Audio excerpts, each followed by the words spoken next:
नमस्कार। अ, विनोद सिंह विधायक जी हैं, अ, भाजपा से हैं वो। तो उन्होंने मेरे साथ रेप करने की कोशिश की है। मतलब कई दिन से वो मेरे पीछे कई महीनों से पड़े रहते थे। मुझे कई बार उन्होंने ऑफ़र किया, फ़ोन कर के, और अपने उनके जो गनर हैं उनके, धनंजय यादव, उनसे बुलवाते थे। धनंजय यादव हमेशा मुझसे कहते थे कि अगर आप सर की बात नहीं मानेंगी, नहीं जाएँगी, तो मैं आपकी बेटी का या आपका मैं सामूहिक बलात्कार करवा दूँगा। मेरी बेटी मात्र 10 साल की है। तो उसके कारण मुझे जाना पड़ता था, करना पड़ता था कि एसिड का डर मुझे अपने से ज़्यादा अपनी बेटी के लिए लगता था।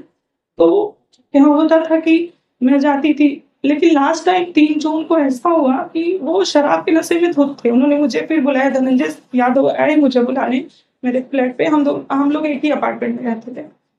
तो वो आए मुझे बुलाने, तो जब मैं गई वहाँ पे तो उन्होंने एकदम से मेरे ऊपर वो अटैक कर दिए। मतलब मेरे प्राइवेट पार्ट को छूने लगे, मेरा कपड़ा फाड़ने लगे, वो करने लगे। मैंने उनको धक्का दिया, मैंने कहा ये सब आप क्यों कर रहे हैं? आप मेरे पिता तुल्य हैं, ये सब आपको शोभा नहीं दे रहा।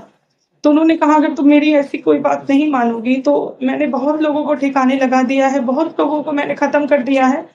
एक कोई पूर्व विधायक भी हैं सुल्तानपुर के, कोई सोनू मोनू सिंह, मैं उनको जानती नहीं हूँ, लेकिन मेरे पास उनका ऑडियो है जो उन्होंने मुझसे कहा है कि मैंने उनको भी रास्ते से हटा दिया है, खत्म कर दिया है, तो तुम कुछ नहीं हो। और सबसे बड़ी बात है कि प्रशासन भी उनके साथ मिला है, उनके अपने जीजा डीजी हैं आलोक कुमार सिंह, और मृत्युंजय सिंह इस समय है सर्विलांस प्रभारी महाराजगंज के, वो मेरी लोकेशन निकाल-निकाल के इनको देते थे। विक्रम सिंह है थाना प्रभारी हज़रतगंज, इंस्पेक्टर हैं वो वहाँ पे। मैंने कई बार उनसे शिकायत करने की कोशिश की, लेकिन उन्होंने मेरी नहीं सुनी।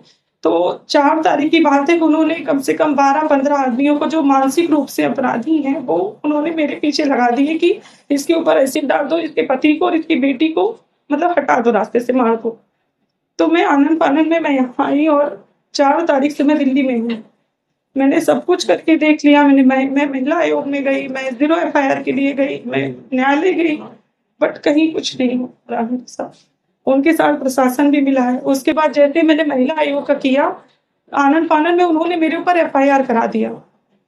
लखनऊ में कि 420 इन्होंने मेरे साथ की है, पैसा लिया है, ये लिया है। जबकि वो अक्सर मुझे कहते थे कि मुझे तुम्हें देखकर बहुत दया आती है, कि तुम इतनी खूबसूरत हो, इतनी अच्छी हो, और तुम इतने गरीब, तुम्हारा पति इतना गरीब है, और मैं तुम्हें बहुत कुछ करना चाहता हूँ, देना चाहता हूँ, लेकिन मैं अनसुना कर देती थी उस चीज़ को। नहीं, समझ में नहीं आता था, मुझे लगता था कि बड़े हैं, ऐसा क्यों बोल रहे हैं ये?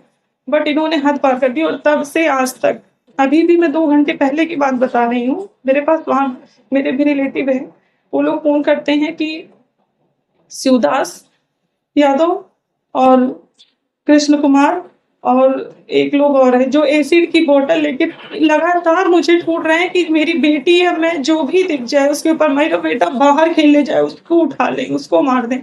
मतलब मैं कहीं भी निकल नहीं पा रही हूँ, ना मैं इनकम और सोर्स मेरा खत्म हो गया है। मैं कहीं नहीं आ जा सकती हूँ, मुझे मेरा बेटा 4-5 दिन से बीमार है, लेकिन मैं डॉक्टर के पास नहीं जा सकती।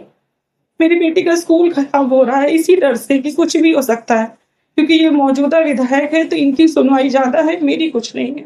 प्रशासन इनके साथ